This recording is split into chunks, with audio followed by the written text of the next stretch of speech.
Hey guys! For today's video naman po is mag-unboxing po ako ng package ko na binili ko sa Shopee. Kakadating lang po. Na pillowcase na yung laman is yung gwapong-gwapo kong opa na crush.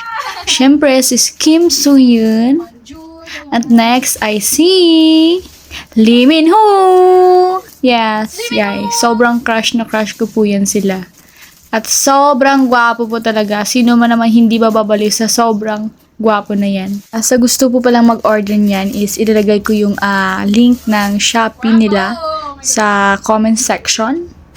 Ayan. Ingat-ingat po ako sa paggunting ng plastic ni Kim Soo Hyun. Baka mapunit siya. Oh my God. Ang gwapo talaga. As in, ang gwapo-gwapo talaga. Opa, see you on this coming June 29.